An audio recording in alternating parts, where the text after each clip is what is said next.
చేసుకుని దేవుని యొక్క వాక్యాన్ని ధ్యానం చేసుకుందాం. ప్రార్థన. మహాపరిశుద్ధుడైన తండ్రి, ఈ పునరుద్ధాన దినాన నీ పిల్లలమైన మమ్మల్ని అందరినీ కృపతో జ్ఞాపకం చేసుకున్న నీ దయా జాలి కనికరం కొరకై స్తోత్రాలు. ఈ పునరుద్ధాన దినాన నీ వాక్కును ఆత్మను పంపి నీ బిడ్డలమైన మమ్మల్ని అందరినీ దర్శిస్తున్న నీ ప్రేమను బట్టి స్తోత్రాలు చెల్లిస్తున్నాను నాయనా. పాటల ద్వారా, ఆరాధన ద్వారా, ఉపదేశం ద్వారా, ప్రార్థన ద్వారా నాయనా నీ నామానికి మహిమ చెల్లించుకుంటున్నందుకు కృతజ్ఞతాస్తుతులు చెల్లిస్తున్నాను. మంచి మనస్సాక్షి ద్వారా మీరు మమ్మల్ని దర్శించి మాతో మాట్లాడుతున్న అపారమైన నీ ప్రేమను బట్టి స్తోత్రాలు.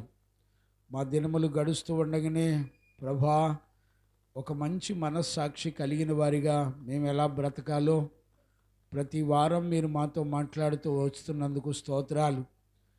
ఈ వారంలో కూడా ఈ 8వ సెక్షన్లో మంచి మనస్సాక్షి ఎలా ఉంటుందో నాయనా, బలహీనమైన మనస్సాక్షి, బలము కలిగిన మనస్సాక్షి ఎలా ఉంటుందో పరిశుద్ధ లేఖనాల్లో నుంచి నీ బిడ్డలతో నాతో మీరు మాట్లాడినందుకు కృతజ్ఞతాస్తుతులు చెల్లిస్తూ ఈ పరిచర్యల వలన కలిగిన మహిమ, ఘనత, ప్రభావములు మీరే పొందినందుకు స్తోత్రాలు చెల్లిస్తూ నాయనా, వినగలిగిన చెవులను, గ్రహించగలిగిన హృదయాన్ని మీరు మాకు ఇవ్వకపోతే మాకు రాదు నాయనా.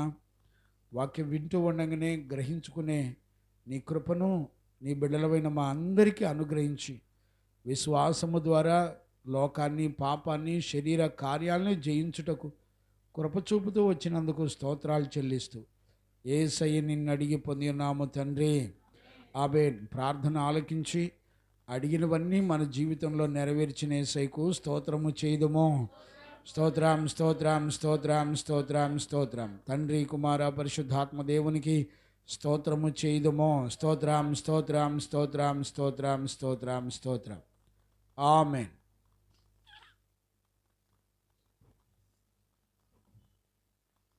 దేవునికి మహిమ కలుగునుగాక.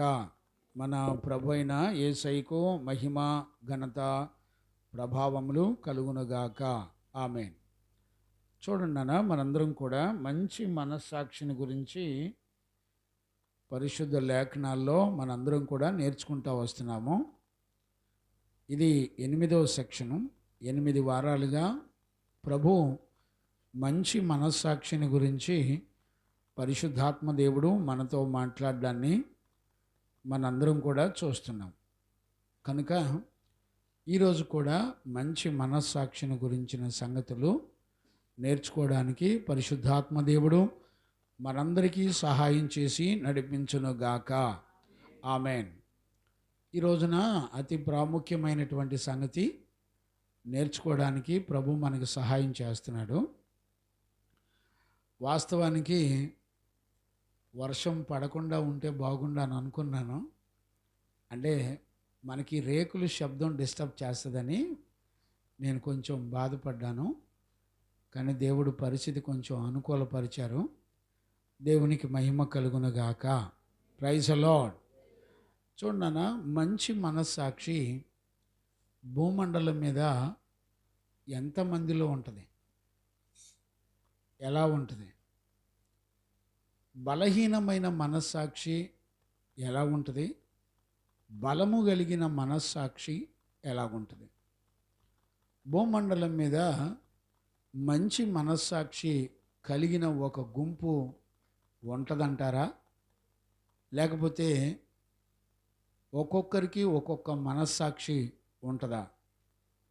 ఒకవేళ రకరకాల మనస్సాక్షి కలిగిన వాళ్ళై దేవుని మందిరానికి వచ్చిన తర్వాత మందిరంలో రకరకాల అనుభవాల ద్వారా వచ్చినటువంటి సంఘ పిల్లలు అందరూ కలిసి మంచి మనస్సాక్షి కలిగిన వారై దేవుని చేత సాక్ష్యం పొందేవారిగా ఉండగలుగుతారా? ఇది ఒక ప్రశ్న. నా ప్రశ్నను మీరు చక్కగా అర్థం చేసుకోండి. మంచి మనస్సాక్షి గలవారమై ఉన్నామని ఎంతమంది దేవుని చేత సాక్ష్యం పొందుతారు? ఇది చాలా ప్రాముఖ్యమైనది. ఒకవేళ మంచి మనస్సాక్షి కొరకు బలహీనమైన వారు, బలము కలిగిన వారు, అంటే బలహీనమైన మనస్సాక్షి కలిగిన వాళ్ళు, బలము కలిగిన మనస్సాక్షి కలిగిన వాళ్ళు, ఈ రెండు రకాల గుంపులో సంఘములో ఎలాగూ వాళ్ళు ఏకత్వంలోకి రావాలి. అంటే అందరూ కలిసి మంచి మనస్సాక్షిని ఎలాగో వాళ్ళు కలిగి ఉండాలి అనేది, ఇది చాలా ప్రాముఖ్యమైనటువంటి ఉపదేశం. నాకు తెలిసి ఎంత నేర్చుకున్నా తరగని విషయాలు ఈ అంశాల్లో ఉన్నాయి. నాకు అనిపించింది ఈరోజు 4 గంటలు లేచి వాక్యాన్ని ధ్యానం చేస్తున్నప్పుడు ఎంత నేర్చుకున్నా తరగదేమో అని అనిపించింది నా మనసుకి. ఎందుకంటే అలాంటి విషయాలు లేఖనాల్లో రాయబడ్డాయి. నేను ధ్యానం చేసే కొలది తరగని విషయాలు వస్తున్నట్టుగా నేను గమనించాను. నాకు చాలా ఆశ్చర్యమని అనిపిస్తుంది. నేను అపోస్తలుడైన పౌలు లాస్ట్ సెక్షన్లో మనం నిర్మలమైన మనస్సాక్షి ఎలాగుంటుందో మనం చదువుకుంటూ వచ్చాం. నిర్మలమైన మనస్సాక్షిని ప్రభు తన పరిశుద్ధ రక్తము చేత కడిగి పరిశుద్ధాత్ముడే సాక్ష్యమిచ్చి నడిపించాడు అనే వాక్యాలను కూడా మనం లాస్ట్ సెక్షన్లో చదువుకున్నాం. ఎప్పుడైనా మీరు గుర్తుపెట్టుకోండి, లాస్ట్ సెక్షన్లో వాక్యాన్ని మీరు విని మీరు గనక మందిరానికి వస్తే ఖచ్చితంగా ఈరోజు ఉపదేశం అర్థమవుతుంది. గత కాలంలో 7 సెక్షన్లో దేవుని ఆత్మ మాట్లాడుతూ వచ్చింది. అవన్నీ కూడా వినకపోతే ఈ రోజున 8వ సెక్షను అంత గ్రహింపు రాదు. నేను చెప్తున్నాను, మంచి మనస్సాక్షిని గురించినటువంటి సంగతులు మన బ్రతుకులో చాలా విలువైనవి. ఇవి విని మనమేదో మర్చిపోయి బ్రతికేటువంటి పరిస్థితులు ఉండవు అనేటువంటి సత్యాన్ని ఖచ్చితంగా మనందరం కూడా గుర్తుపట్టాలి.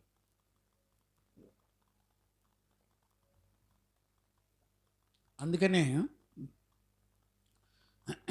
పరిశుద్ధ గ్రంథంలో ఇటు దైవజనులు కానివ్వండి, సంఘం కానివ్వండి, వాళ్ళు మంచి మనస్సాక్షి కలిగి ఉన్నారా లేదా అనేది మనకి ఎలా తెలుస్తుంది? ఇటు దైవజనులు, సంఘము కలిసి దేవుని చేత మంచి మనస్సాక్షి కలిగిన వారు అనే సాక్ష్యాన్ని పొందారా లేదా అనేది మనకు ఎలా తెలుస్తుంది? మనం గత లాస్ట్ సెక్షన్లో కొన్ని విషయాలు జ్ఞాపకం చేశాను, మరి కొన్ని విషయాలు నేను ఈ రోజున జ్ఞాపకం చేస్తాను. చూడండి నాన్న, 1 తిమోతి పత్రికలో 1వ అధ్యాయము 18వ వచనాన్ని చదువుకుందాం. నా కుమారుడవైన తిమోతి నీవు విశ్వాసమును మంచి మనస్సాక్షియు కలిగిన వాడవై. చూడండి, తిమోతితో అపోస్తలుడైన పౌలు చెప్తున్నాడు. ప్రతి మాట చాలా జ్ఞానంగా అర్థం చేసుకోవాలి. మనందరికీ అర్థం కావాలి. ఒకవేళ అర్థం కాకపోతే నష్టపోతాం అనే విషయాన్ని కొంచెం భయం కలిగి వింటే మంచిది. చూడండి, అపోస్తలుడైన పౌలు తిమోతితో ఏమన్నాడంటే, నాన్న, నువ్వు విశ్వాసమును బట్టి మంచి మనస్సాక్షి కలిగిన వాడవు అనే మాటను మనం చూస్తున్నాం.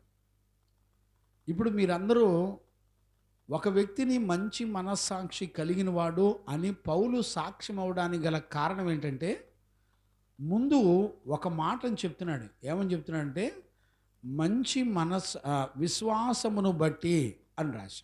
ఆ మాట మళ్ళొకసారి చదువునానా? నా కుమారుడవైన తిమోతి నీవు విశ్వాసమును, చూసారా, నీవు విశ్వాసమును మంచి మనస్సాక్షియు కలిగిన వాడవై. ఈ రెండు కలిగి ఉన్నాడంట. మంచి మనస్సాక్షియు కలిగిన వాడవై ముందుగా చెప్పబడిన ప్రవచనముల చొప్పున. ఇప్పుడు చూడండి, చూడండి, నిన్ను గూర్చి ముందుగా చెప్పబడిన నిన్ను ప్రవచనముల గూర్చినటువంటి చొప్పున ముందుగా చెప్పబడిన ప్రవచనముల ప్రకారముగా. ఈ చూడండి మంచి పోరాటం చూడండి ఇప్పుడు తిమోతికి విశ్వాసం ఉంది, తద్వారా మంచి మనస్సాక్షి ఉంది, తద్వారా అతని గురించినటువంటి ప్రవచనాలు కూడా ఉన్నాయి. అంటే పరిశుద్ధులు అతని గురించి ప్రవచించారు. చూడండి, మనం గత కాలంలో రోమపత్రిక 9వ అధ్యాయంలో 2-3 వచనాల్లో మీ మంచి మనస్సాక్షిని గురించి పరిశుద్ధాత్ముడు సాక్ష్యమిస్తాడు, క్రీస్తునందు నిజమే చెప్పుచున్నాను, అబద్ధమాడుట లేదు, పరిశుద్ధాత్మయందు నా మనస్సాక్షి నాతో కూడా సాక్ష్యమిచ్చుచున్నది. ఇప్పుడు గమనించారండి, మన పైన పరిశుద్ధులు మంచి మనస్సాక్షి కలిగి నడవటమే కాకుండా వాళ్ళు సంఘములో ఉన్నటువంటి మరి సేవకు సిద్ధపడినటువంటి, లేకపోతే దైవజనులుగా సిద్ధపడుతున్నటువంటి తిమోతి లాంటి వారిని కానివ్వండి, సంఘములో ఉన్నటువంటి వారు కానివ్వండి, వారి దగ్గర ఉన్నటువంటి విశ్వాసమును బట్టి మంచి మనస్సాక్షిని గుర్తుపట్టి సాక్ష్యం ఇస్తున్నాడు. పౌలు గురించి పరిశుద్ధాత్ముడు సాక్ష్యం ఇచ్చాడు, పౌలు తిమోతి గురించి సాక్ష్యం ఇచ్చాడు, తిమోతి సంఘాన్ని గురించి సాక్ష్యం ఇచ్చాడు. ఇట్లా ఒకరినొకరు సాక్ష్యము కలిగిన వారిగా ఉన్నారు. నేను అడుగుతున్నాను, వీళ్ళ ముగ్గురిని నడిపించింది ఒక మంచి మనస్సాక్షి. ఇప్పుడు ఇక్కడ సంఘంలో మనందరం ఉన్నాం కదా, మనందరికీ ఒకే మంచి మనస్సాక్షి ఉందని సాక్ష్యం ఎవరైనా ఇవ్వగలుగుతారా? దైవజనుడిగా నేను కానివ్వండి, లేకపోతే దేవుడు కానివ్వండి, మంచి మనస్సాక్షి కలిగిన వారు అని దేవుడు మన కొరకు సాక్ష్యం ఇవ్వగలరా? ఆలోచించండి ఒకసారి. జీవగ్రంథంలో పరిశుద్ధులను చూస్తున్నప్పుడు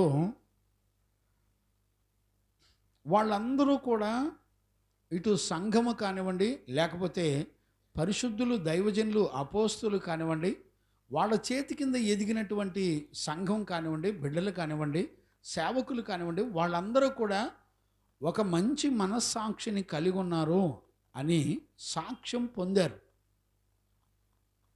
ఇప్పుడు మనకి ఈరోజు సెక్షన్లో బలహీనమైన మనస్సాక్షి కలిగిన వారు కూడా ఉంటారా?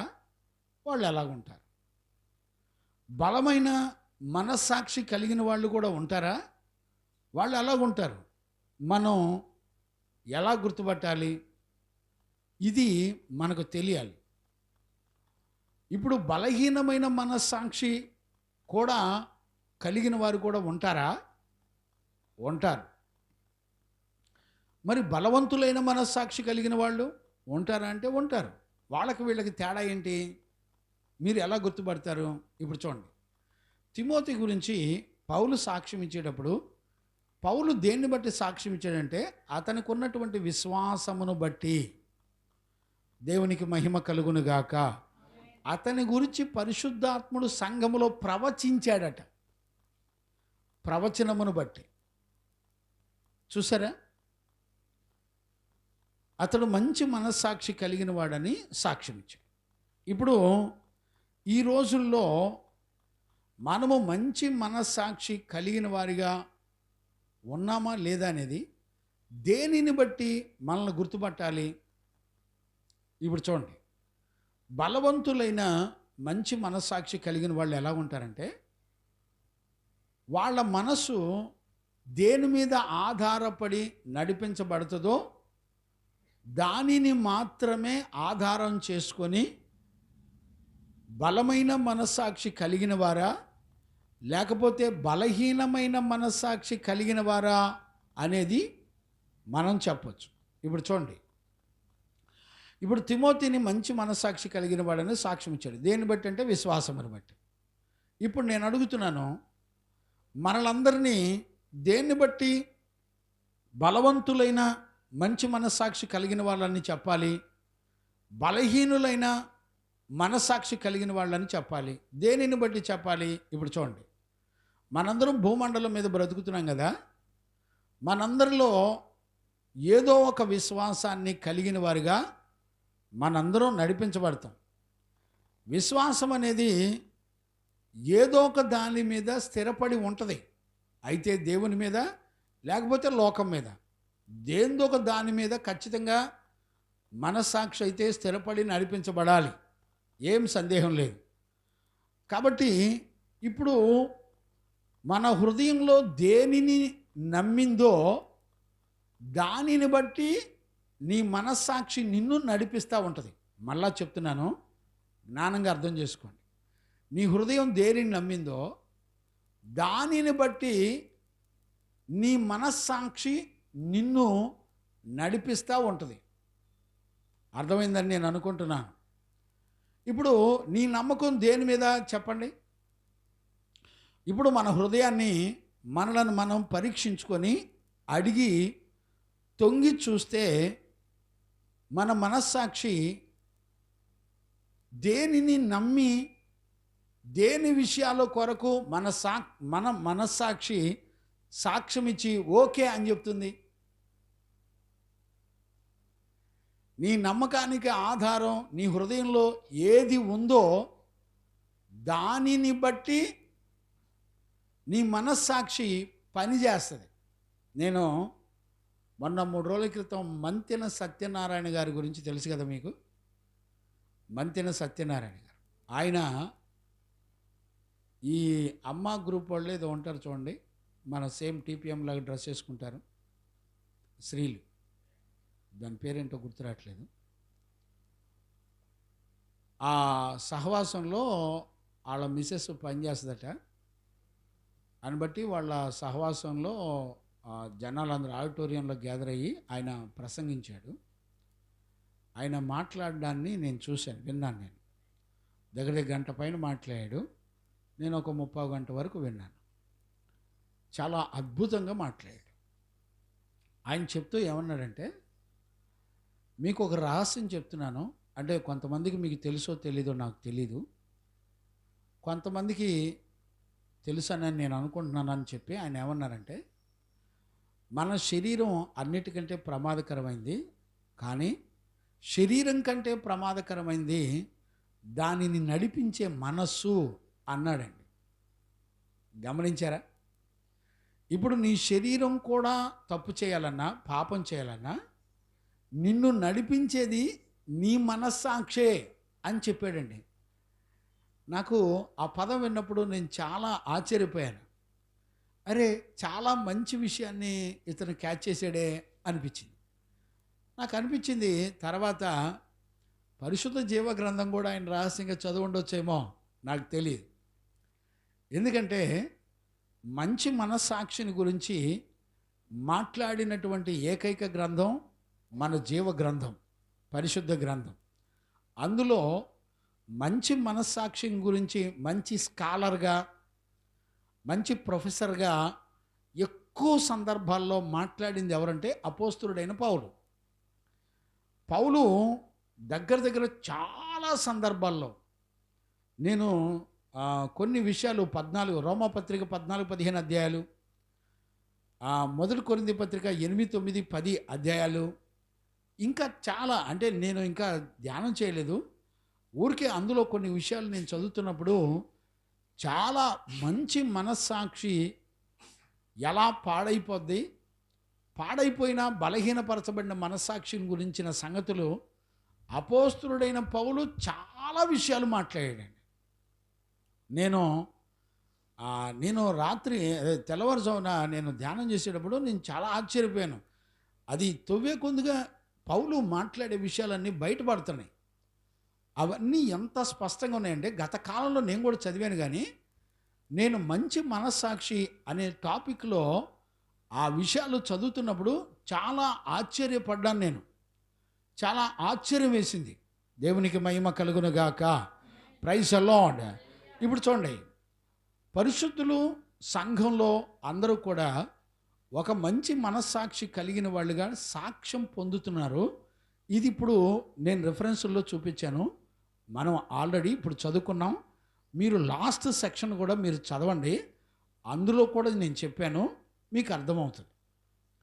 ఈ రోజున మనం చూస్తున్నప్పుడు మన మనస్సాక్షి ఎప్పుడు ఎలా బలహీనపరచబడుతుంది, బలహీనమైన మనస్సాక్షిని మనం ఎలా గుర్తుపట్టగలుగుతాం అనేది మనం ప్రాముఖ్యంగా చూడాలి. అంతేకాకుండా మనం ఒక సంఘంలో చేర్చబడిన తర్వాత ఒకరి మనస్సాక్షి ఒకరు, అంటే లేకపోతే ఇద్దరు మనస్సాక్షి ఎందుకని ఒక్కటవ్వదో, ఎందుకని ఏకీభవించదో అనేటువంటి సంగతులు కూడా మనం ప్రాముఖ్యంగా చూడాలి. ఇప్పుడు చూడండి, మనందరం మన హృదయంలో సత్యమును గినక మన హృదయంలో నింపుకున్నాం అనుకోండి, సత్యవాక్యాన్ని గినక మన హృదయంలో నింపుకుంటే ఇప్పుడు మన మనస్సాక్షి ఎలా పనిచేస్తుంది చెప్పండి? వాక్యాన్ని బట్టి పనిచేస్తుంది. ఇప్పుడు మన హృదయంలో చూడండి, చిన్నప్పటి నుంచి మనందరం కూడా పెరిగాం కదా.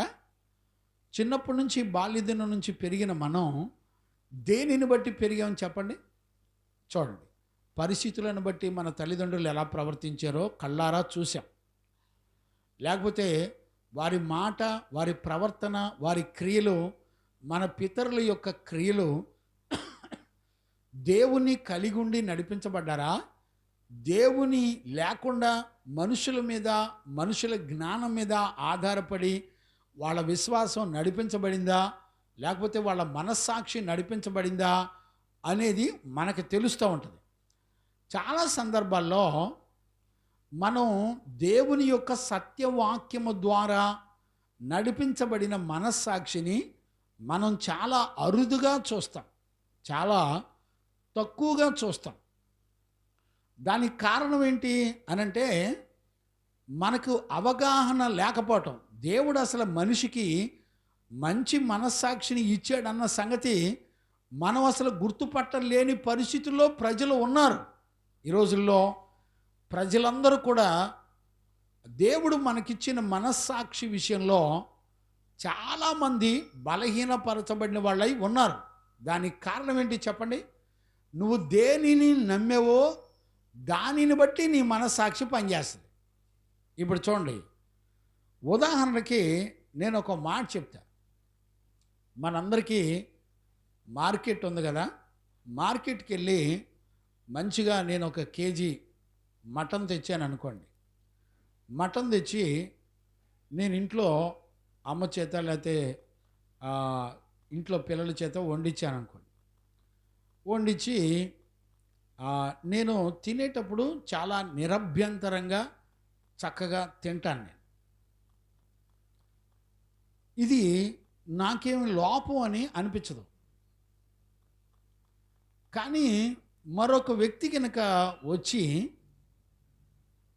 మరొక వ్యక్తి మార్కెట్లో తెచ్చినటువంటి ఈ మటన్ వెనక ఏం జరిగిందో అక్కడికి వెళ్ళి నుంచొని జాగ్రత్తగా చూసి మనస్సాక్షి చెప్పినట్టుగా కొని తెచ్చుకుంటాడా, లేకపోతే అక్కడ గనక ఆ మటన్ను కోసేవాడు వాళ్ళ దేవతకి దేవుళ్లకు అర్పించి ఆ మటన్ కోస్తున్నాడా లేదా అని చూసి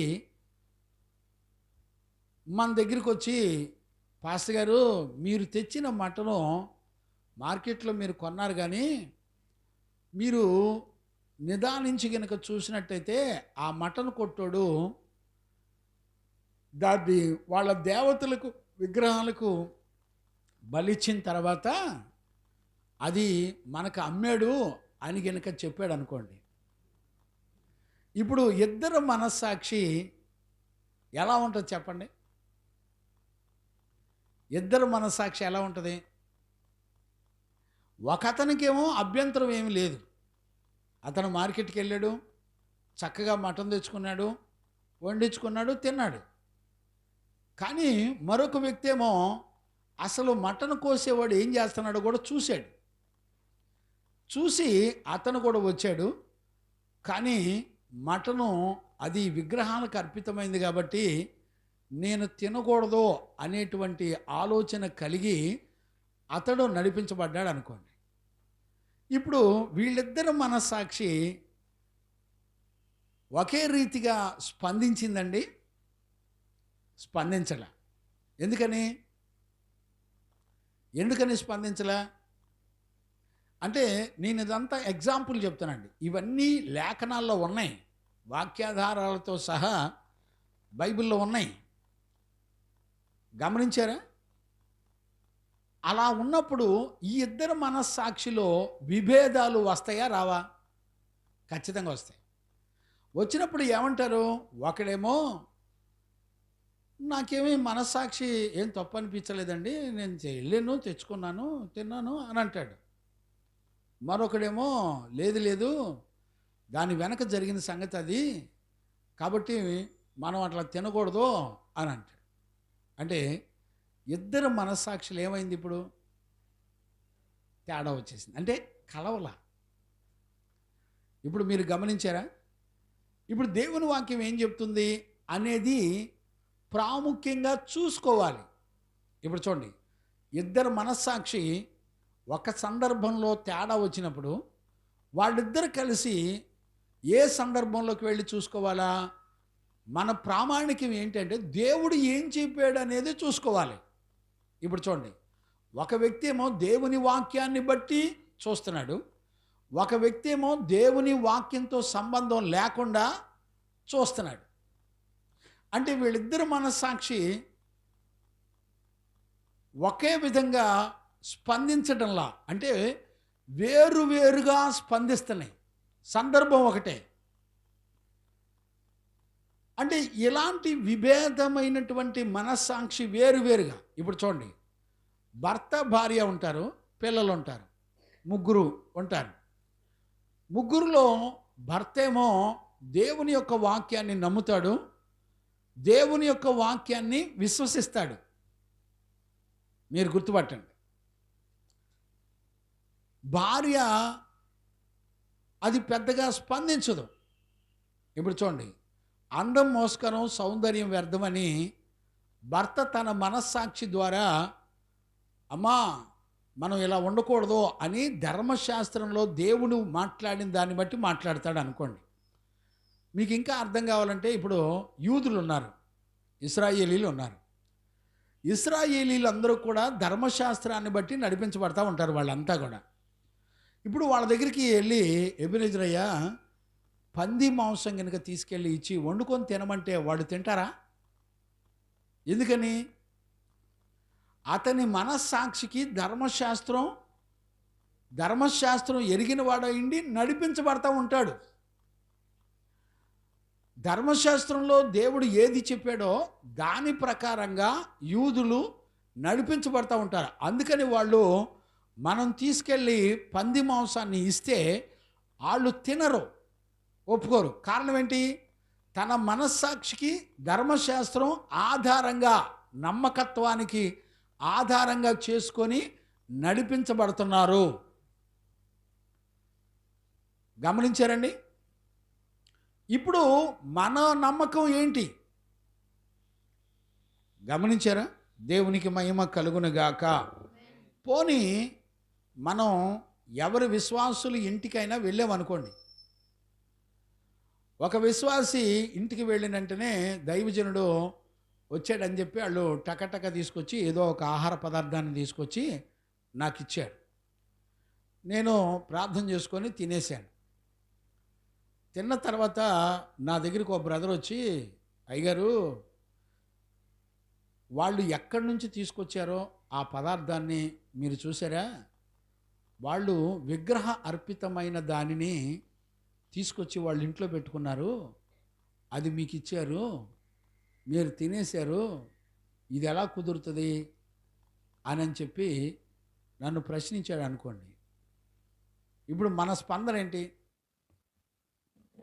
ఆలోచించండి.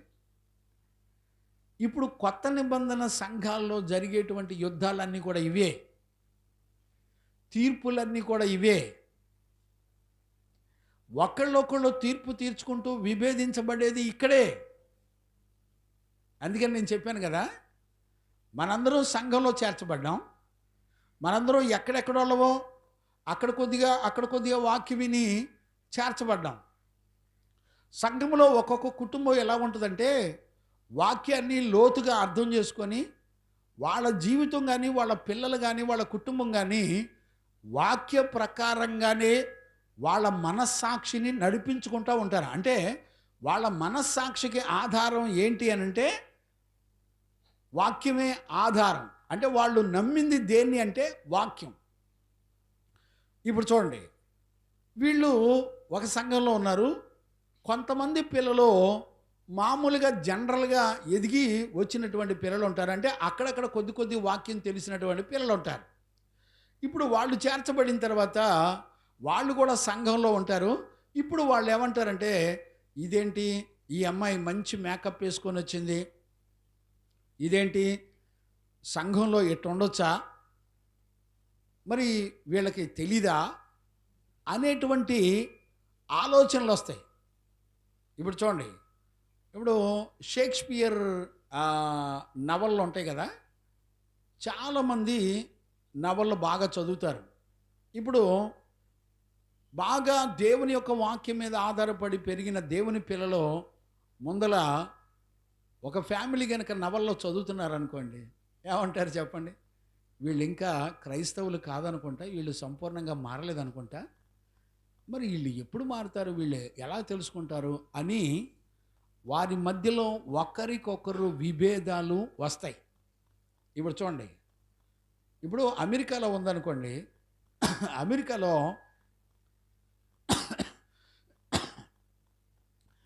ప్రార్థనకు వస్తారు, చక్కగా మందిరాల్లో ఉంటారు, పరిచర్యలు చేస్తారు, కానుకలు ఇస్తారు, పాస్టర్ గారితో చాలా ప్రేమగా ఉంటారు.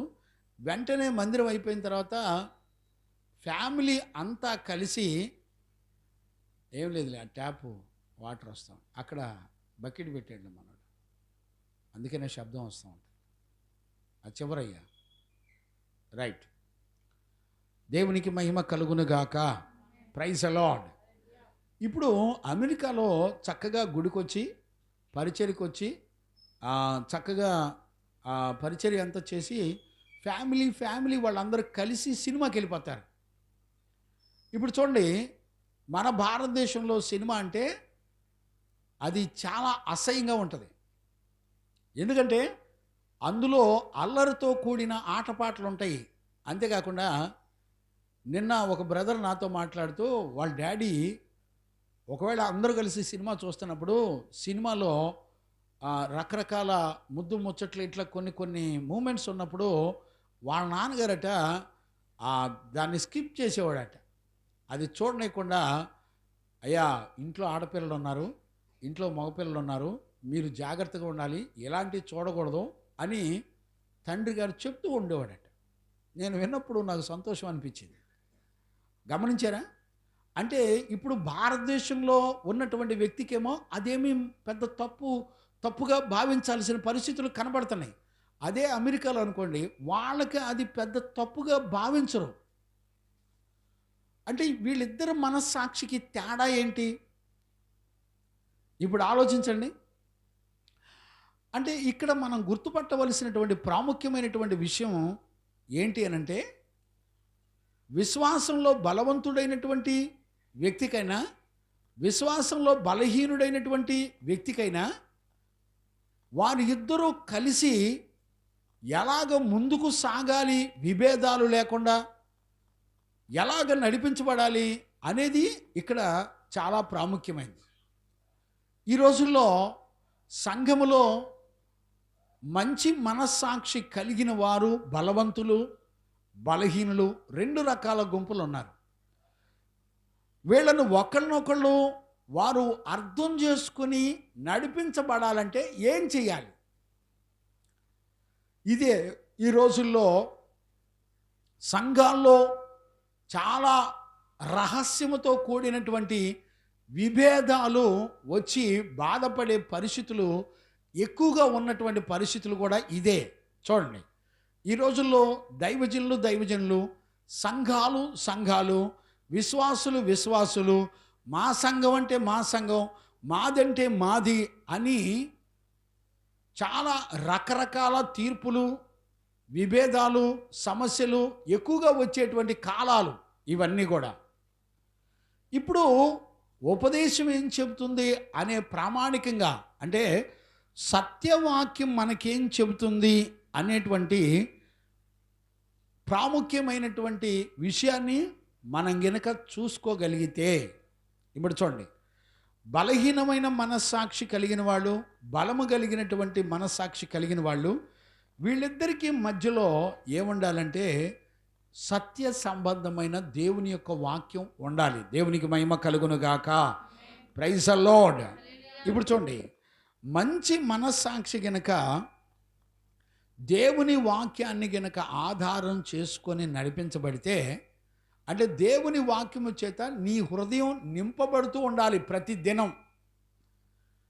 దేవుని వాక్యం చేత నింపబడినప్పుడు ఏం జరుగుద్ది?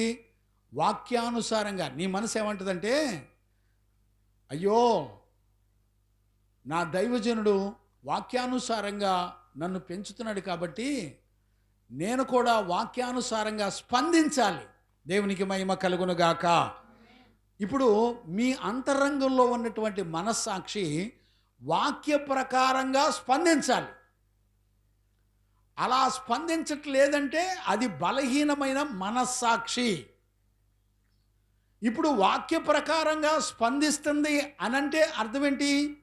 అది బలము కలిగినటువంటి మంచి మనస్సాక్షి అని అర్థం. ఇప్పుడు భూమండలం మీద నమ్మదగింది, స్థిరమైనది, యోగ్యమైనది, అర్హమైనది ఏదైనా ఉంది అనంటే దేవుని యొక్క వాక్యమే. ఎందుకంటే దేవుని మాట సర్వప్రపంచాన్ని మొత్తాన్ని నడిపిస్తుంది. భూమి ఆకాశాలు కానివ్వండి, సర్వ ప్రకృతులు కానివ్వండి, మనకు కావలసిన ఆహార పదార్థాలు కానివ్వండి, ఏదైనా కూడా మన దగ్గరికి రావాలంటే దేవుని అనుగ్రహం లేకుండా ఏ ఆహార పదార్థాలు మన దగ్గరికి రావు.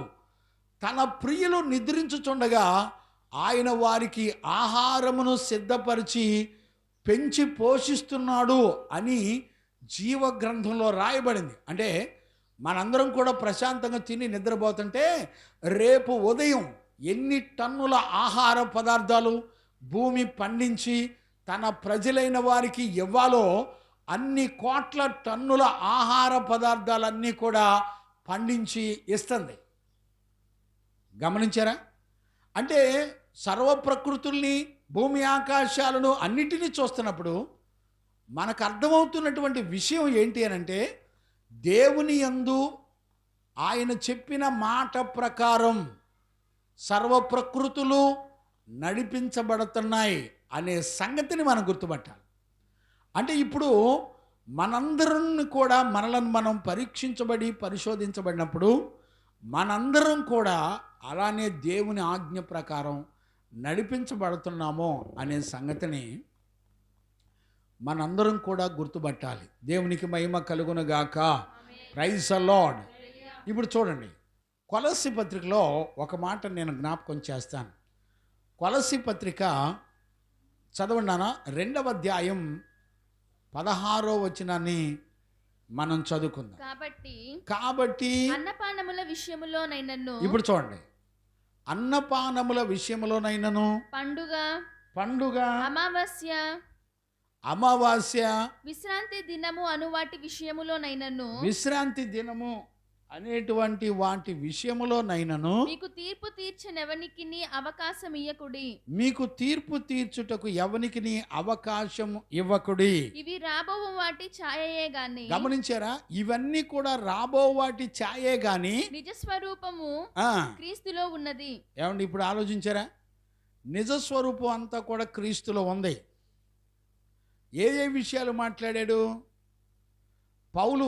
ఏ ఏ విషయాలు మాట్లాడాడు? అన్నపానాల విషయాలు. అన్నపానాలు అంటే ఏంటి? తినటం, తాగటం. ఇవన్నీ నిజస్వరూపం ఎవరిలో ఉందంట? క్రీస్తులో ఉంది. వితౌట్ గాడ్ పర్మిషన్ ఈరోజు నువ్వు ఆహారం తినాలన్నా తాగాలన్నా దేవుని అనుమతి లేకుండా నువ్వు తినలేవు, తాగలేవు. రెండవది పండుగ, అమావాస్య, విశ్రాంతి దినము అనువాటి విషయములోనైనా మీకు తీర్పు తీర్చనెవనికిని అవకాశం ఇయ్యకుడి. ఇప్పుడు మీకు తీర్పు తీర్చడానికి ఎవరికి అవకాశం ఇవ్వమాకండి. ఎందుకని? నిజస్వరూపం యేసుక్రీస్తులో ఉంది. ఇక నువ్వు పండగలు, అమావాస్యలు, దినాలు, తద్దినాలు నువ్వు చేయాల్సిన అవసరం లేదు. నీకన్నీ కూడా దేని మీద ఉన్నాయి? యేసుక్రీస్తు. అంటే యేసుక్రీస్తునందు విశ్వాసం ఉంచడం ద్వారా నీ జీవితంలో ప్రతి కార్యాన్ని దేవుడే చేస్తున్నట్లుగా ఆయనకు తెలియకుండా నీ జీవితంలో ఏది జరగదో అనేటువంటి సత్యాన్ని కూడా మనందరం గుర్తుపెట్టుకోవాలి. అంటే ఇప్పుడు మనందరికీ ప్రామాణికం ఏంటి అని అంటే బైబిలే. అంటే ఇప్పుడు మనస్సాక్షిలో బలహీనులు అంటే మనం ఎలా చెప్పగలమంటే వాళ్ళకు వాక్యం పూర్తిగా తెలీదు. మరి మనస్సాక్షిలో బలవంతులంటే మనం ఎలా చెప్పగలమంటే వాళ్ళకి దేవుని యొక్క వాక్యం పూర్తిగా గ్రహింపు కలిగినటువంటి వాళ్ళు. గమనించారా? మరి బలహీనపరచబడిన వాళ్ళు ఎలాగుంటారు? వాళ్ళని ఎలా గుర్తుపట్టాలి? ఇప్పుడు చదవండి, నేను ఒక మాట జ్ఞాపకం చేస్తాను. దేవునికి మహిమ కలుగునుగాక. చూడండి, చదవండి నాన్న. రోమాపత్రికలో దేవునికి మహిమ కలుగునుగాక. Praise the lord.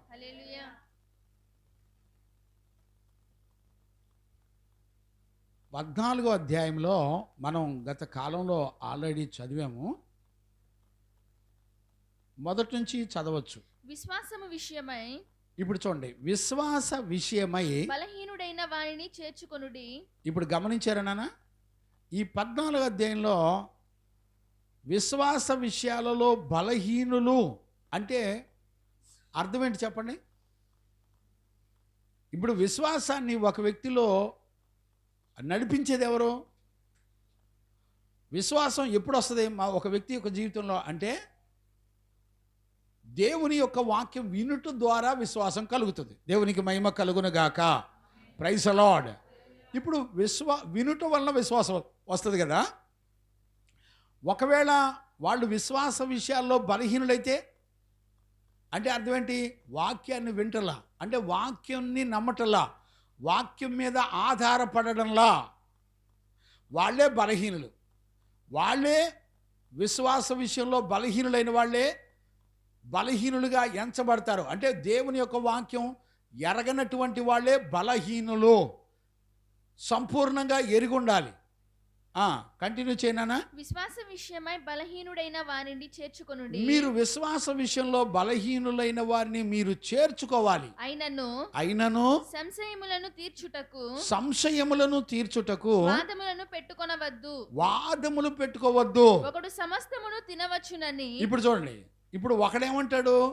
అయ్యా, దేవుడు నాకు అనుగ్రహించాడు, ఇవన్నీ కూడా దేవుడిచ్చాడు, ఆ పశువులు జంతువులు అన్నీ కూడా దేవుడిచ్చాడు, సమస్తం కూడా తినొచ్చని ఒకడంటాడు.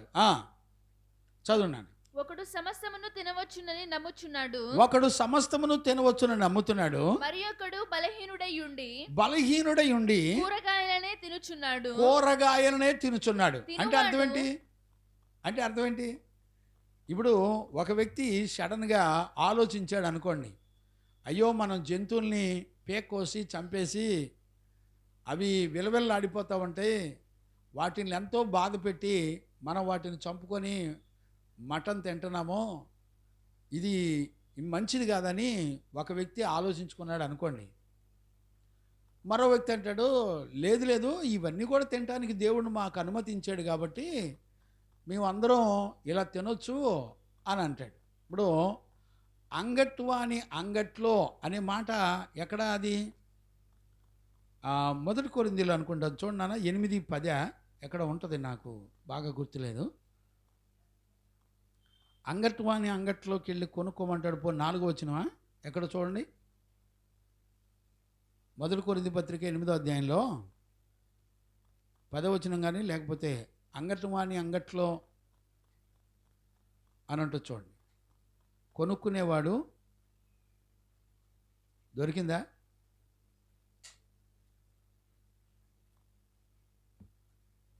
రోమా 14లోనా 8:10 చదువునానా? ఏలయనగా జ్ఞానము కలిగినటువంటి నీవు విగ్రహాలయమందు భోజన పంక్తిని కూర్చుండగా ఒకడు చూచిన ఎడల కాదు సరే, అంగటి వాణి అంగట్లో, అంగటివాడు అంటే కాదు నాన్న, అక్కడ కటికవాణి అంగట్లో అని ఉంటుంది. రైట్, కటికవాణి అంగట్లో అని ఉంటుంది ఆ మాట. కటికవాణి అంగట్ అంటే ఏంటి? కటికవాడు అంటే అర్థం ఏంటో తెలిసిన? మటన్ కొట్టేవాడు, వాడిని కటికవాడు అంటారు. అంగడి అంటే ఏంటి? మార్కెట్. అదంతా కూడా కటికవాణి అంగట్లో కొనుక్కొని తినొచ్చని పరిశుద్ధ జీవ గ్రంథం చెప్తుంది. ఒకడేమంటాడు తన మనస్సాక్షి ద్వారా, అయ్యో నేను జంతువుల్ని హింసించి బాధ పెట్టి తింటున్నాను, దయచేసి నేను అట్లా తినకూడదని తాను తీర్మానం చేసుకున్నాడు. ఒకడేమో లేదు ఇవన్నీ కూడా మనకు అనుగ్రహించాడు దేవుడు, తినొచ్చని తింటాడు. ఇప్పుడు వీళ్ళిద్దరి మనస్సాక్షిలో విభేదాలు, తీర్పులు జరిగి ఒకరినొకరు అసహించుకునే పరిస్థితుల్లో ఉంటున్నారు. ఈ సందర్భంలో మనం ఏం చేయాలి? ఇలాంటి పరిస్థితి వచ్చినప్పుడు మనం ఏం చేయాలి తెలిసిన? దేవుని వాక్యం దగ్గరికి వెళ్ళాలి. ప్రైజ్ ది లార్డ్, హల్లెలూయా. దేవుని వాక్యం దగ్గరికి వెళ్ళి దేవుడు ఏం చెప్తున్నాడు చూడండి. మనిషిని భూమండలం మీద సృష్టించింది ఎవరు? దేవుడు. ఈ సర్వ ప్రకృతులన్నిటిని కూడా ఎవరి కొరకు సృష్టించాడు? మీ కొరకే అని చెప్పాడు. ఆది కాండంలో మనందరం కూడా ఆదాములతో దేవుడు చెప్పిన మాట, మీరు దీనిని యాలండి, దీని మీద భూమి మీద సర్వాధికారం మీకు అనుగ్రహించాను, అన్నిటి మీద అధికారం ఇచ్చాడు ఆయన. గమనించారా? అప్పుడు వరకు ఆకుకూరలు, పండ్లు, ఫలాలు తిన్నటువంటి ఆదాములు ఎప్పుడైతే దేవుని యొక్క ఆజ్ఞను అతిక్రమించారో వాళ్ళు ఏం తినటం మొదలుపెట్టారు?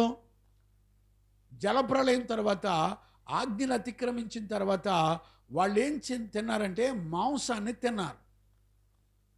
గుర్తుపట్టారా? ఆజ్ఞను అతిక్రమించిన తర్వాత వాళ్ళ ఆహార పదార్థాల నియమాలు మారిపోయినాయి. అంటే ఇప్పుడు మనకు అర్థం కావలసినటువంటి విషయం ఏంటి? మనస్సాక్షి కలిగిన వాడు ఒకడేమో తినొచ్చు అంటాడు, ఒకడేమో నేను తినొచ్చు దేవుడు అధికారం ఇచ్చాడు అని అంటాడు. ఇప్పుడు ఇద్దరు మనస్సాక్షి ఒక తాటి మీదకి రావాలంటే వాళ్ళు ఏం చేయాలంటే దేవుని యొక్క వాక్యం ఏం చెప్తుందో దాన్ని గమనించాలి. ఇప్పుడు మనం ఇక్కడ రోమా 14వ అధ్యాయంలో ఇంచుమించుగా 13 వచనాల వరకు ఆ విషయాలు రాయబడ్డాయి. కొంచెం అక్కడ కంటిన్యూ చేయనా? తినువాడు తినని వాని తృణీకరింపకూడదు. ఇప్పుడు చూడు, తినువాడు తినని వానిని తృణీకరించకూడదు, తినని వాడు తినువానిని తీర్పు తీర్చకూడదు. ఏలయనగా దేవుడు అతనిని చేర్చుకొనును. పరుని సేవకునికి తీర్పు తీర్చుటకు నీవెవడవు? అతడు నిలిచి ఉండుటైనను. ఇప్పుడు అతడు నిలిచి ఉండుటైనను, పడి ఉండుటైనను అతని సొంత యజమానుని పనియే. ఇప్పుడు చూడండి, ఒక వ్యక్తి పడిపోవాలన్నా నిలబడాలన్నా తనకు సొంత యజమానుడు పనే. ఇప్పుడు చూడండి, ఒకడు తన మనస్సాక్షిని ఎదుట నేను ఈ తినాలా తినకూడదా అని అతని మనస్సాక్షి ప్రకారంగా నడిపించబడేటప్పుడు మనం దేవుని యొక్క వాక్యాన్ని మధ్యలో పెట్టుకొని సమాధానపరచబడిన వారమై నడిపించబడాలి తప్ప నువ్వు ఈ నియమం ప్రకారం లేవు కాబట్టి దేవుడు తినొచ్చని చెప్పినా కూడా నువ్వు తినకుండా ఉన్నావు కాబట్టి అని ద్వేష భావాలు రాకూడదు, తృణీకరించబడకూడదు. ఇక్కడ మనకు అర్థం కావాల్సిన విషయం ఏంటంటే, దేవుడు ఒకవేళ అందం మోసకరం అన్నాడు అనుకోండి, మనం కూడా అదే వాక్యాన్ని చెప్పాలి. సౌందర్యం వ్యర్థం అన్నాడు అనుకోండి, మనం కూడా అదే వాక్యాన్ని చెప్పాలి. దేవుని వాక్యం ఏది తప్పని చెబుతుందో దాని ప్రకారంగా దానిని నమ్మి నీ మనస్సాక్షిని నడిపించుకోవాలి. గమనించారండి? ఈ రోజున మన నమ్మకం దేని మీద అనేది ఇక్కడ మనం పరీక్షించుకోవాలి. దేవునికి మహిమ కలుగునుగాక. Praise the Lord. ఇక్కడికి వచ్చే నాన్న మొదటి కొరింథీ పత్రిక 8వ అధ్యాయము 4 నుంచి 12 వరకు చదవచ్చు. కాబట్టి విగ్రహములకు బలిగా అర్పించిన వాటిని, ఇక్కడ చాలా జాగ్రత్తగా చూడండి, విగ్రహములకు బలిగా అర్పించిన వాటిని తినుట విషయము లోకమందు విగ్రహము వట్టిదనియు, లోకమందు విగ్రహములు వట్టివనియు, ఒక్కడే దేవుడు తప్ప వేరొక దేవుడు లేడనియు ఎరుగుదుము. దేవతలు అనబడిన వారును ప్రభువులు అనబడిన వారును అనేకులు ఉన్నారు. ఆకాశమందైనను భూమి అందైనను దేవతలు అనబడినవి ఉన్నవును. మనకు ఒక్కడే దేవుడున్నాడు. ఆయన తండ్రి ఆయన నుండి సమస్తమును కలిగెను. దేవునికి మహిమ కలుగును గాక. చూసారా, మనకి దేవుడు అక్కడే ఉన్నాడు, ఆయన నుండే సమస్తం మనకు కలిగినవి. నిమిత్తము మనం ఉన్నాము. ఇప్పుడు చూడండి, ఎవరి నిమిత్తం మనం ఉన్నాం? ఆయన నిమిత్తమే ఉన్నాం. అంటే మన బ్రతుకు అంతా కూడా దేవుని నిమిత్తమే బ్రతకాలి. అంటే దేవుని యొక్క వాక్యము ఏ విషయాలైతే మనకు చెప్తుందో ఆ విషయాల ప్రకారంగా జీవించడానికే మనము బ్రతికి ఉన్నాము. దేవునికి మహిమ కలుగునుగాక. మన ప్రభు అయిన యేసయ్యకు మహిమ ఘనత ప్రభావములు కలుగునుగాక. ఇప్పుడు చూడండి, అంటే తన కొరకు తను బ్రతకడం కాదు, కానీ మనందరం కూడా దేవుని కొరకు బ్రతకాలి. అది దేవుడు నియమించినటువంటి నియమం. మరియు మనకు ప్రభు ఒక్కడే. ఆయన యేసుక్రీస్తు. ప్రభువు అంటే దేవుడు అని అర్థం. ఆయనే ప్రభు అయిన యేసుక్రీస్తు. ఆయన ద్వారా సమస్తమును కలిగినవి. ఆయన ద్వారా మనమందరం కూడా కలిగిన వారము. అయితే అందరి యందు ఈ జ్ఞానము లేదు. అది సంగతి. ఇప్పుడు చూసారా, అందరి యందు ఈ జ్ఞానం లేదంటే అర్థం ఏంటి? కొంతమంది ఏమో వాళ్ళ వ్యక్తిగత మనస్సాక్షి, బలహీనమైన మనస్సాక్షి ద్వారా ఏమంటారంటే, అమ్మో జంతువులు అన్నీ కూడా విలవిల్లాడిపోతున్నాయి కాబట్టి నేను కోసుకొని చంపుకొని తినకూడదు అని వాడి వ్యక్తిగత మనస్సాక్షి మీద ఆధారపడ్డాడు. కానీ దేవుని యొక్క వాక్యం ఏం చెప్తుంది? సర్వాధికారం మనకి ఇవ్వబడింది. తినుటకు దేవుడు ఆహారంగా వాటిని, జంతువులను మనకిచ్చినట్టుగా 2వ అధ్యాయం చివరిలోనో ఎక్కడ ఉంటుంది, 3వ అధ్యాయంలోనో, అవన్నీ కూడా మీరు తినుటకు ఆహారంగా వాటిని నేను మీకు ఇచ్చాను అని దేవుని యొక్క వాక్యం చెప్తుంది. ఇప్పుడు గమనించారా, దేవుని యొక్క వాక్యం చెప్పేటువంటి సత్యాన్ని మనందరం కూడా గమనించగలగాలి. మళ్ళీ ఆ వచనాలు 1-2 వచనాలు పైకి వెళ్ళి ఇప్పుడు చదివిన విషయాలు చదువునానా? ఆకాశమందైనను భూమి మీదనైనను దేవతలు అనబడినవి ఉన్నను మనకు ఒక్కడే దేవుడున్నాడు. ఇప్పుడు చూడండి, మనకు ఒక్కడే దేవుడున్నాడు. ఆయన తండ్రి ఆయన నుండి సమస్తమును కలిగెను. గమనించారండి, ఆయన నుండే సమస్తమును కలిగిని. ఆయన నిమిత్తము మనమున్నాము. మరియు మనకు ప్రభువు ఒక్కడే. ఆయన యేసుక్రీస్తు. ఆయన ద్వారా సమస్తమును కలిగెను. మనము ఆయన ద్వారా కలిగిన వారము. అయితే అందరి యందు ఈ జ్ఞానము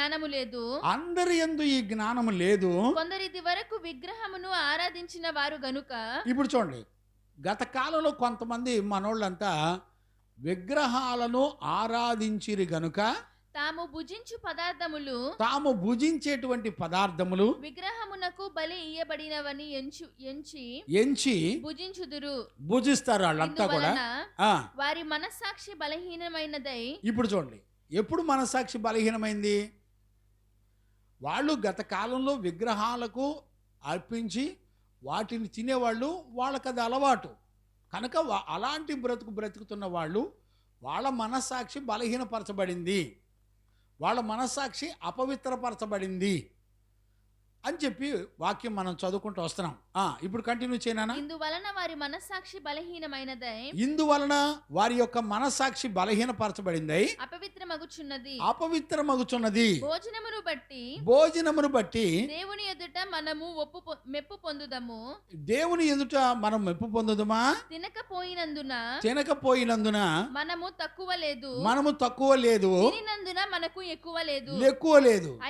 మరి తేడా ఎక్కడ జరుగుతుంది? ఇప్పుడు చెప్తున్నాడు పౌలు, అయినను మీకు కలిగి ఉన్న ఈ స్వాతంత్రము వలన. ఇప్పుడు చూడండి, ప్రతి మనిషికి దేవుడు స్వతంత్రం ఇచ్చాడు. తినొచ్చు తినకూడదు అనే స్వతంత్రం ఇచ్చాడు. అయితే కలిగి ఉన్న ఈ స్వాతంత్రము వలన, కలిగి ఉన్నటువంటి ఈ స్వాతంత్ర్యం వలన బలహీనులకు అభ్యంతరము కలుగకుండా చూచుకొనుడి. ఇప్పుడు చూడండి, బలహీనులు ఎవరు? విగ్రహాలకు గత కాలంలో అర్పితమైన వాటిని తినేవాళ్ళు బలహీనులు. గత కాలంలో వాళ్ళు బలహీనులు. వాళ్ళ దగ్గర మనం ఎలా ఉండాలి చెప్తున్నాడు పౌలు. కంటిన్యూ చేయనా? ఏలయనగా జ్ఞానము గల నీవు విగ్రహాలయమందు భోజన పంక్తిని కూర్చుండగా. ఇప్పుడు చూడు, జ్ఞానం కలిగిన వాళ్ళు అంటే ఎవరు? వాక్యం తెలిసిన వాళ్ళు. జ్ఞానం కలిగిన వాళ్ళు, వాక్యం తెలిసిన వాళ్ళు విగ్రహాలకు అర్పితమైన ప్రాంతాల్లోకి వెళ్ళి వాళ్ళ భోజన పంక్తిలో కూర్చొని ఒకవేళ నువ్వు తింటే ఏం జరుగుద్ది? నిన్ను చూసి ఒకడు చూచిన ఎడల అంటే ఎవరో ఆ ఒకడు అంటే విశ్వాసంలో బలహీనుడు అయినవాడు. అంటే ఇప్పుడు చూడండి, అన్ని జనులు గత కాలంలో విగ్రహాలకు అర్పితమైన వాటిని తింటూ పెరిగారండి. వాళ్ళు కొత్తగా రక్షించబడి మందిరంలోకి వచ్చారు. మనందరం మందిరంలో కూర్చొని అందరూ వాక్యం వింటున్నారు. ఇక్కడ మందిరంలో కొంతమంది మంచి సీనియారిటీ ఉన్నవాళ్ళు, చాలా లోతైన భక్తి చేసేవాళ్ళు ఉన్నారు. వాళ్ళు గనక పోయి ఆచారబద్ధమైన, లోక సంబంధమైన ఆచారబద్ధమైన వాటిని ఇతరులు చేసుకుంటుండగా, లేకపోతే విగ్రహార్పితమైన వాటిని తింటూ ఉండగా, ఈ రోజున చూడండి క్రైస్తవులు కూడా చనిపోయిన వాళ్ళ దగ్గర ఏదో ఆహార పదార్థాన్ని పెడతా ఉంటారు. ఫోటో పెట్టి వాళ్ళ దగ్గర ఆహార పదార్థాలు పెడతారు వండిని. అంతేనయ్యా అభినయజరయ్యా? తిరగలేదు కదా అస్సలు. రాయపు గారు, మీ అమ్మగారి దగ్గర పోయినప్పుడు మీ నాన్న దగ్గర ఏమైనా పెట్టారా? పెట్టే ఉంటారు. ఎందుకు పెట్టి ఉండరు? పెట్టుంటారు తప్పకుండా, సమస్య లేదు. 75 ఏళ్ళు సీనియారిటీ అంటే మాటలు కాదుగా, పెట్టే ఉంటారు. ఇప్పుడు చూడండి, మనమేమో రక్షించబడ్డాం, మనమేమో వాక్యం వింటున్నాం, మనందరమేమో దేవుని సన్నిధిలో ఉన్నాం, పెరుగుతున్నాం. మనమే వెళ్ళి విగ్రహ అర్పితమైన వాళ్ళ దగ్గర కూర్చొని తింటంటే ఈ కొత్తగా వచ్చినోడు కనుక చూశాడు అనుకో, వాడు కూడా ఏమనుకుంటాడు? పర్వాలేదులే, వీళ్ళు తిన్నప్పుడు, ఇంత సీనియారిటీ కలిగిన వాళ్ళు తిన్నప్పుడు మనం కూడా వెళ్ళి వాళ్ళ దగ్గరికి వెళ్ళి కూర్చొని తింటే, గతకాలంలో మేము తిన్నాము, తప్పు లేదు, ప్రార్థన చేసుకొని తినొచ్చు అని తింటే ఏమైద్దిలే అని బలహీనమైన మనసు కలిగిన వాడు నిన్ను చూసి వాడు ఏమవుతాడో చెప్తున్నాడు. కంటిన్యూ చేయనా? ఒకడు చూచిన ఎడల బలహీనమైన మనస్సాక్షి గల అతడు, బలహీనమైన మనస్సాక్షి కలిగినటువంటి అతడు అంటే అది గత కాలంలో విగ్రహార్పితమైన వాటిని తినేవాడు గనక బలియబడిన విగ్రహములకు బలి ఇయ్యబడిన పదార్థములను తినుటకు ధైర్యము తెచ్చుకొనును కదా. అందువలన ఎవని కొరకు క్రీస్తు చనిపోయెనో ఆ బలహీనుడైన ఆని సహోదరుడు జ్ఞానమును బట్టి నశించును. ఏమండి, విగ్రహార్పితమైన వాటిని నిన్ను బట్టి ఇతరులు ప్రేరేపించబడి తింటే శపించబడతారంటండి. ఏంటండి అంత పెద్ద మాట మాట్లాడాడు పౌలు? శపించబడ్డం అంటే అర్థం ఏంటి? ఆజ్ఞ అతిక్రమంతో సమానం. అంటే విగ్రహార్పితమైన దానిని తినొచ్చండి. ఇప్పుడు చూడండి, సోషల్ మీడియాలో విపి రెడ్డి, ఇంక ఎవరెవరో చాలామంది పెద్ద పెద్ద ఇంటర్నేషనల్ పాస్టర్స్, కార్పొరేట్ పాస్టర్లు, వీళ్ళందరూ కూడా ఏమన్నారు తెలిసిన? నువ్వు ప్రార్థన చేసుకొని తినే, ఏం కాదు. పౌలు ఏమంటున్నాడు? పౌలు దృష్టిలో అలాంటి మనస్సాక్షి, ఒకవేళ నువ్వు నీతిమంతుడు అయ్యుండి, రక్షించబడిన వాడు అయ్యుండి, విగ్రహార్పితమైన వాటి దగ్గరికి వెళ్ళి నువ్వు ఆ భోజన పంక్తిలో కూర్చొని తింటూ ఉండంగా, గత కాలంలో విగ్రహాలకు అర్పితమైన వాటిని తిని బలహీనమైన మనసు కలిగిన వాడు చూస్తే గనక, వాడు కూడా నీకులాగే తినాలని మనసు గనక కలిగితే,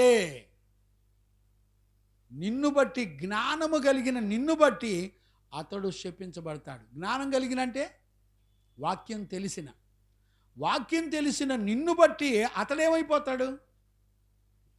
శపించబడతాడు. ఏమంటే ఇవాళ భయం ఉందండి.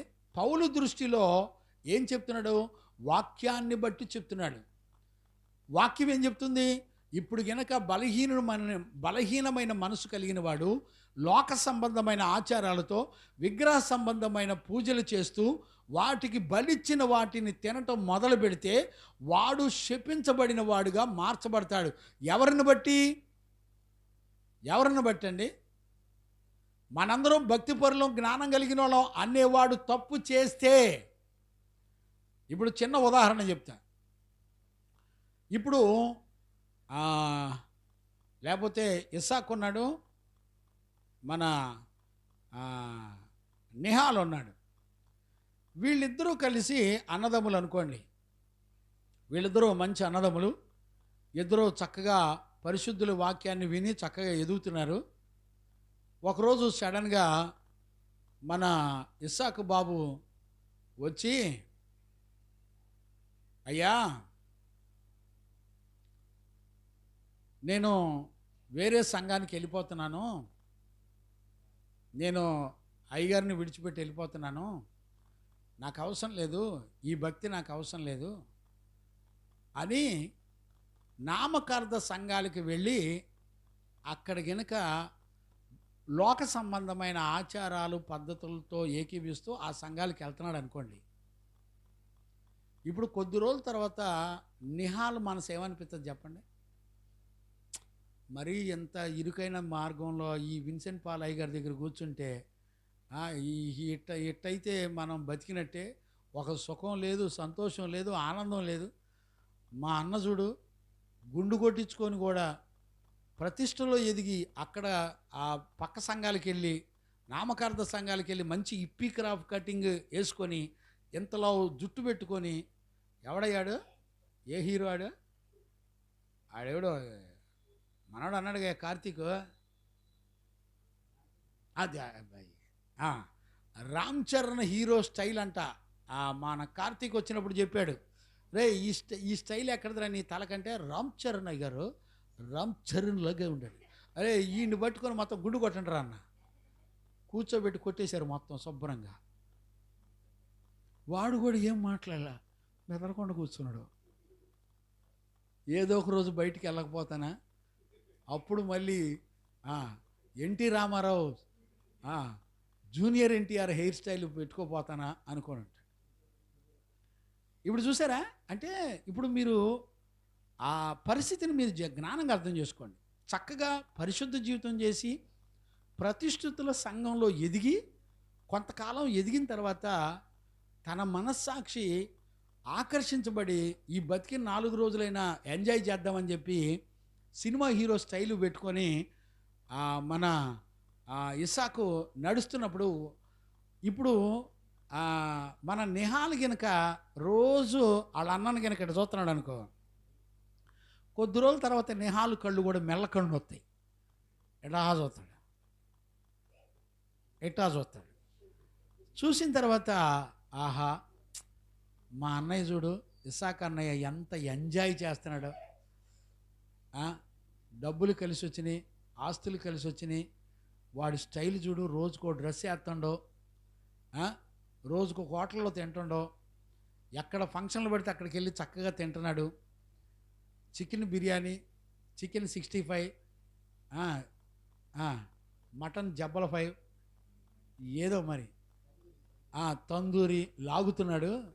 రోజు రోజుకి గుండ్రాయిలాగా నున్నగా సైజు పెరుగుతున్నాడు. ఏంటి పరిస్థితి అని ఆలోచించడం మొదలుపెట్టాడు అనుకో.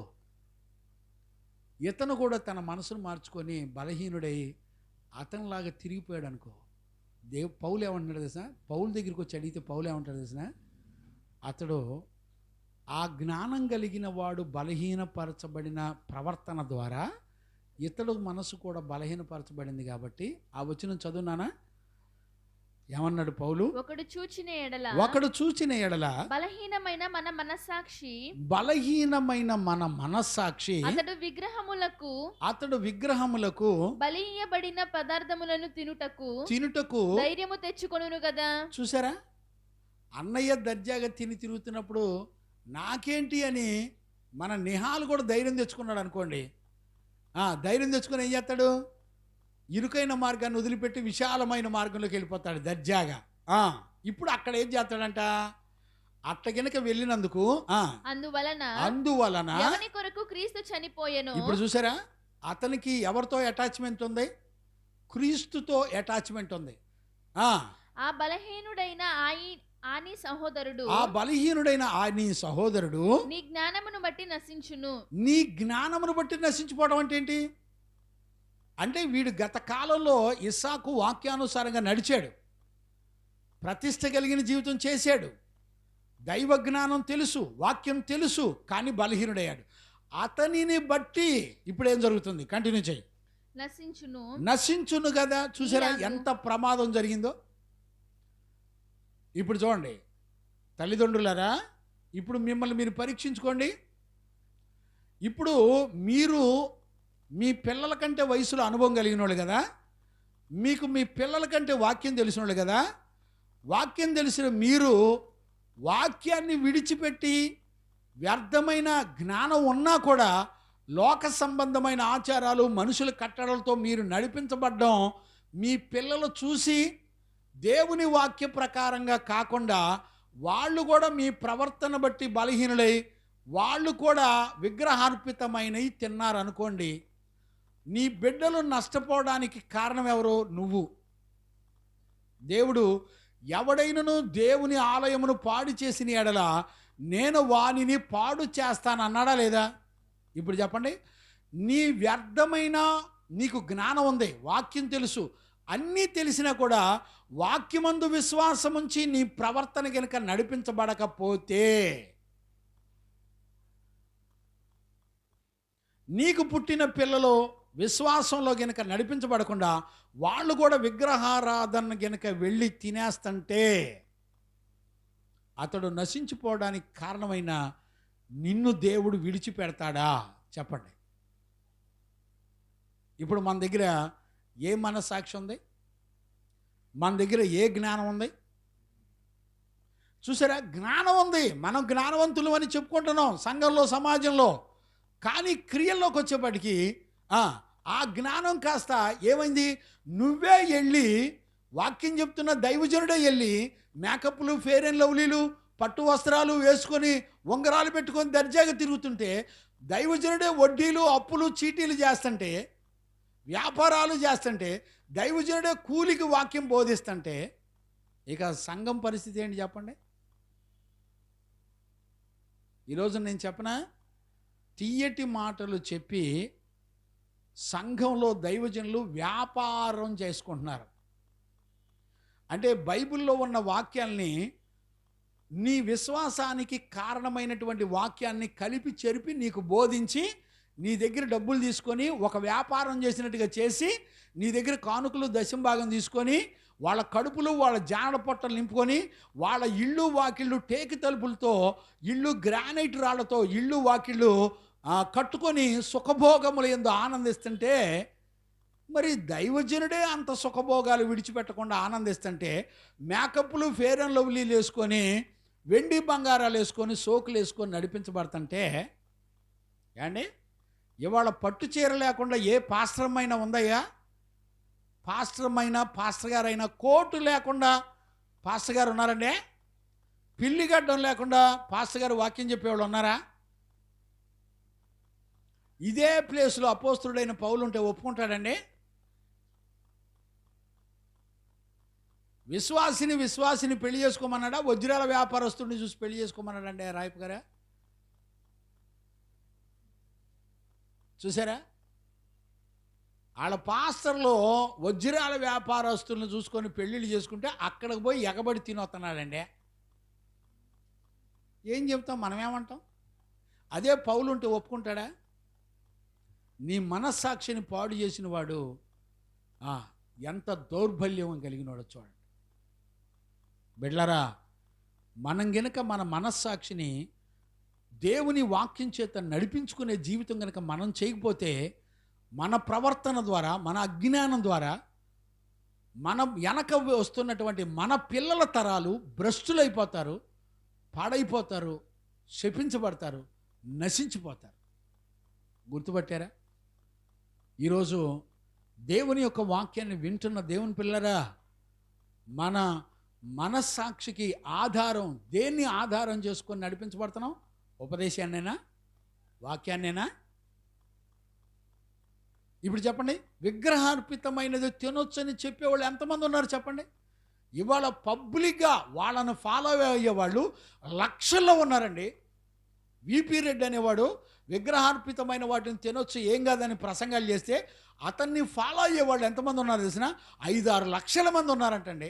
లక్షల మంది ఫాలో అవుతున్నారంటండి అతని ప్రసంగాల్ని. ఏమండి, మన ఉపదేశాలు యూట్యూబ్లో పెడితే ఫెయితోమ్ గొల్లపూడి అని పెడితే అందులో సబ్స్క్రైబర్లు ఎంతమంది ఉన్నారు తెలిసిన? కనీసం 1 సంవత్సరం నుంచి పెడితే 65 మంది సబ్స్క్రైబ్ చేసుకున్నారండి. అంటే మనం ఎవరో సబ్స్క్రైబ్ చేసుకోమని మనం ఎవరిని అడగలేదు, బతిమలాడలేదు. ఏమండి, ఎవరిని లైక్ చేయమని కూడా బతిమలాడలే. పోతానే ఉపదేశాలన్నీ ఎక్కడికెక్కడికో పోతున్నాయి, ఎవరెవరో వింటున్నారు, జరుగుతుంది. ఇప్పుడు చూసారా, అదే పౌలు దగ్గరికి వస్తే పౌలు ఏమంటాడు తెలిసిన? బాబు, నీ జ్ఞానం ఉంది రైటే, నువ్వు వాక్యానుసారంగా నువ్వు నడిపించబడకుండా విగ్రహాలకు అర్పితమైన వాటిని తిన్నావు గనక, ఇంకా 1 కొరింథీ 10 అయితే విగ్రహములకు అర్పించినది దెయ్యములకు అర్పించినవి అని రాశాడండి. ఎవరికి అర్థమైంది? ఎవరు చూస్తున్నారు లేఖనాల్లో? ఎంత డైరెక్ట్గా చూపిస్తున్నా కూడా వాళ్ళు ఏమంటారు తెలిసిన? నీకు ఇష్టమైతే తినొచ్చు, తప్పే ఉంది. అంటే నీకు వాక్యంతో పని లేదు, నీకు దేవుని వాక్యంతో పని లేదండి. బిడ్డలారా, ఒక దైవజనుడిగా నేను మీ కాళ్ళు పట్టుకొని బ్రతికించున్నాను. మీ మనస్సాక్షికి, ఇప్పుడు భార్యాభర్తలు ఒకే మనస్సాక్షి కలిగి లేదా? ఒకే విధంగా ఏకీభించలేకపోతున్నారా? మీరు వాక్యం దగ్గరికి వెళ్ళండి, వాక్యాన్ని చూసుకోండి, వాక్యాన్ని బట్టి ఇద్దరు కలిసి సమాధానపడండి, వాక్యాన్ని బట్టి ఇద్దరు కలిసి ఏకీభవించండి, వాక్యాన్ని బట్టి ఇద్దరు కలిసి నడిపించబడండి. అది మనకెంతో ఆశీర్వాదం.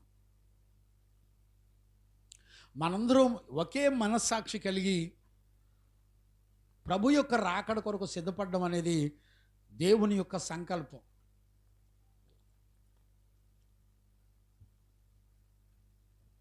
దేవునికి మహిమ కలుగునుగాక.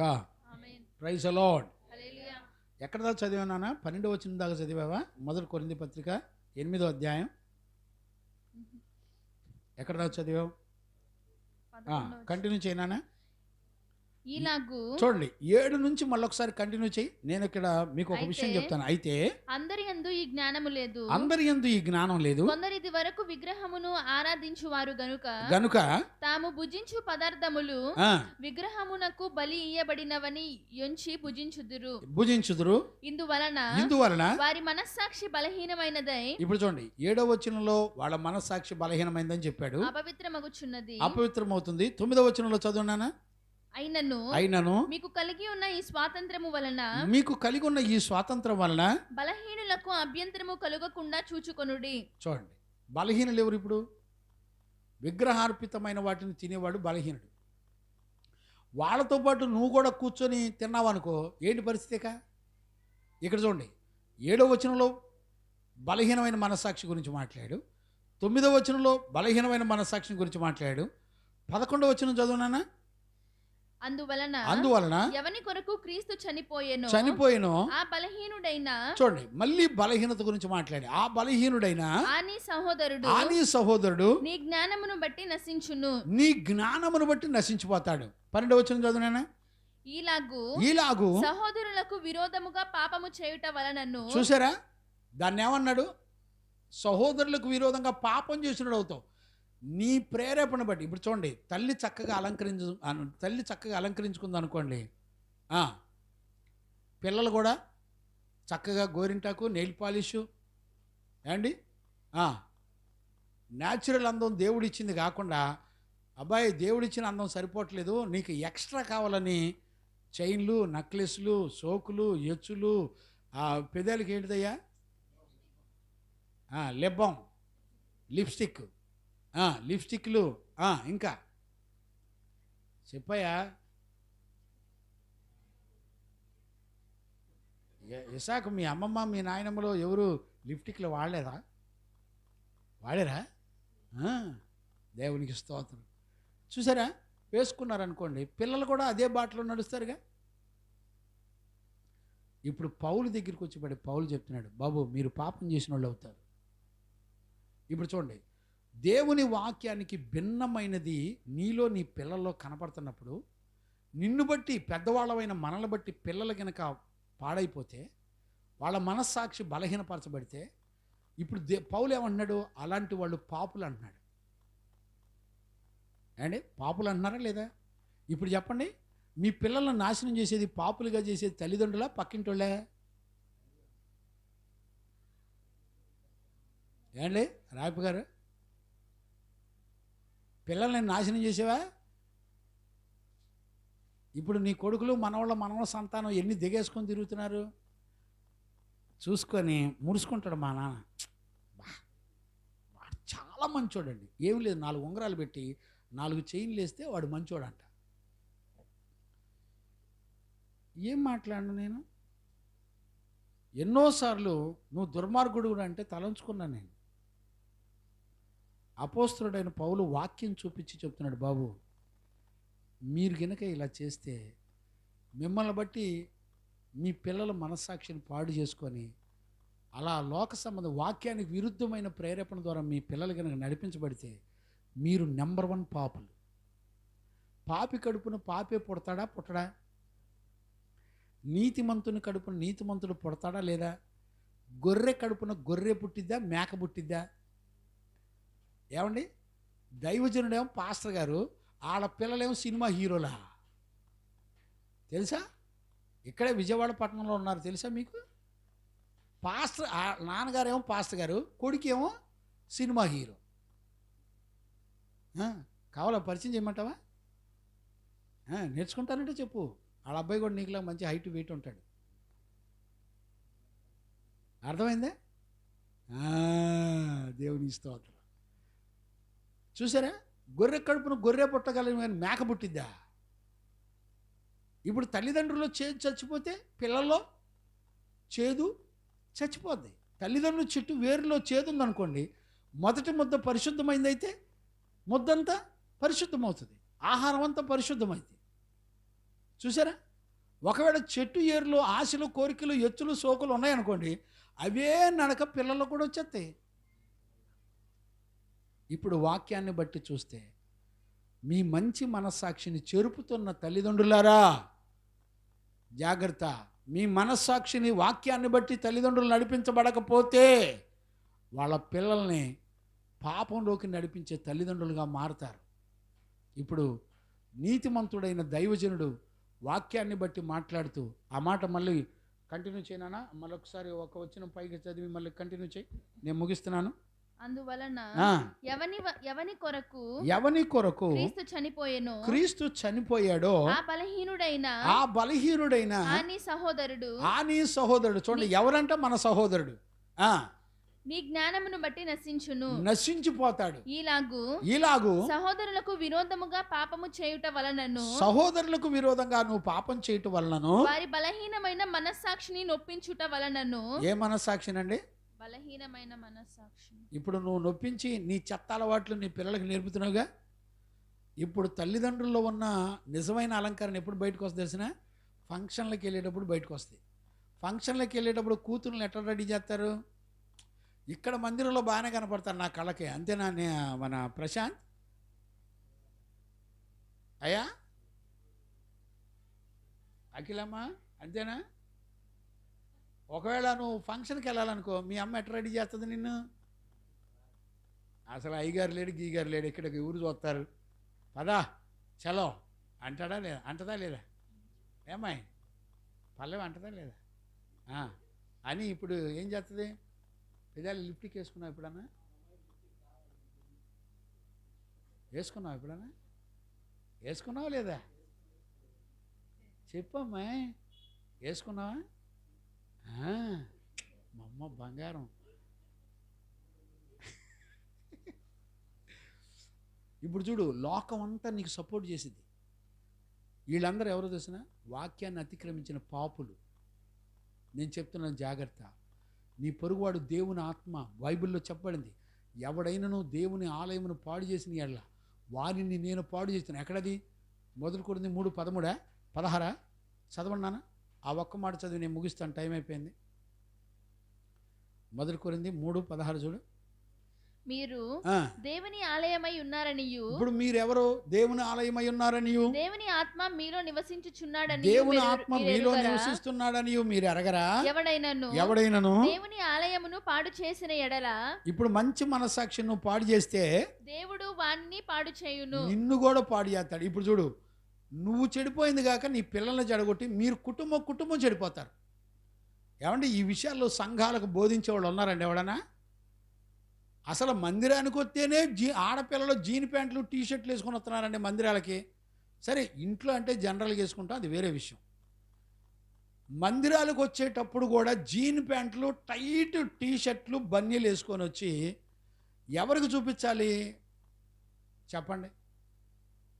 ఏమండి, ఇవాళ పాస్టర్లే ఫేర్ అండ్ లవ్లీ లిప్టిక్లు రాసుకొని, పెదాలకి లిప్టిక్లు వేసుకొని, ఉంగరాలు పెట్టుకొని, మంచి పట్టు చీర కట్టుకొని, ఇప్పుడు మన సంఘంలో ఉన్నారు పిల్లలు, వాళ్ళ ఊర్లో, వాళ్ళ అమ్మగారు వాళ్ళ ఊళ్ళో ఆ పాస్టర్మ్మ గారికి మంచి చైన్ కొనిచ్చారంట. డబ్బులన్నీ పోగేసుకొని అమ్మగారి మెడలో ఒక చైన్ లేదు, కనీసం 2-3 కాసులు బంగారం అన్న లేదని చెప్పి, ఇక్కడే మా చిన్ని తల్లి అమూల్య తల్లి వాళ్ళ ఊర్లో వాళ్ళ సంఘస్థులు అందరూ కలిసి ఇప్పుడు ఆళ్ళ ఊరు వెళ్ళి వాక్యం చెప్తున్నాం. అక్కడ వారానికి 2 రోజులు ఆళ్ళ ఊరే వెళ్తున్నాం.